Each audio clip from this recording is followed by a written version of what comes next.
كيف تم دخول هذه الباخرة إلى ميناء أم قصر، وكيف كانت إجراءات الحكومة المحلية؟ تفضل.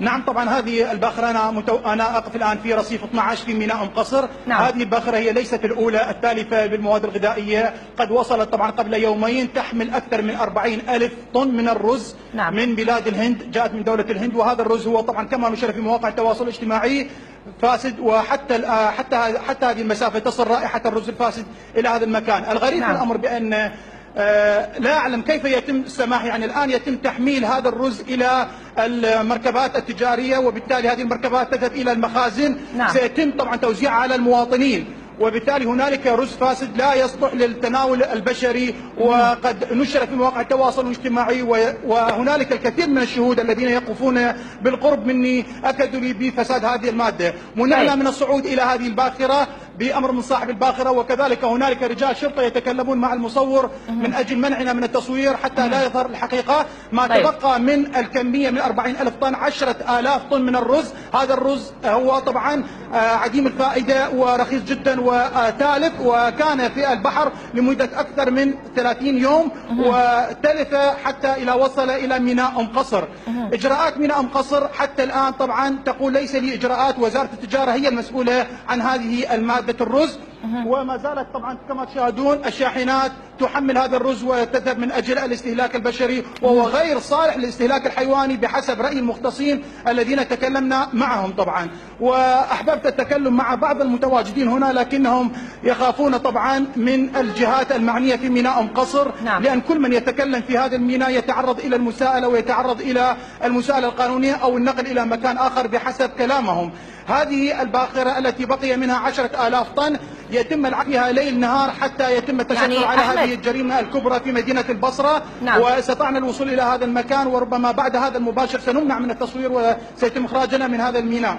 يعني تقصد أن من يتساءل عن الموضوع يتعرض لمساءلة قانونية، ودخول شاحنة 40 طن من الرز الفاسد لا يتعرض لمساءلة قانونية؟ هل هذا أفهمه من كلامك؟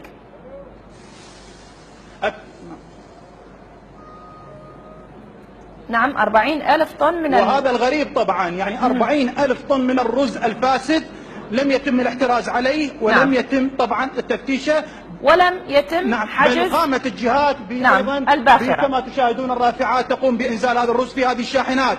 نعم. طبعا هنالك عنباء ولم يتم الاحتراز أو حجز هذه الباخرة. هنالك عنبار كامل من الرز الفاسد في هذا الميناء، لم يتم طبعا اطلاع الإعلام والصحافة عليه لولا مواقع التواصل الاجتماعي التي أظهرت هذا الرز، ولم نستطع الحصول على أي متكلم، بل أجبرنا الآن بالذهاب إلى مدير الميناء للجلوس في مكتبه من أجل الكلام والنقاش، لا أكثر ولا أقل. لكننا متواجدون. طيب أعود إليك مرة ثانية عن إجراءات الحكومة المحلية أحمد. التوقف عن التصوير. نعم. لكن كما عرضنا لكم ربما لا نستطيع اللقاء بالبعض، لكن نعم. يعني أريد تفاصيل أدق عن إجراءات الحكومة نعم. المحلية هناك. الحكومة المحلية نعم. نعم.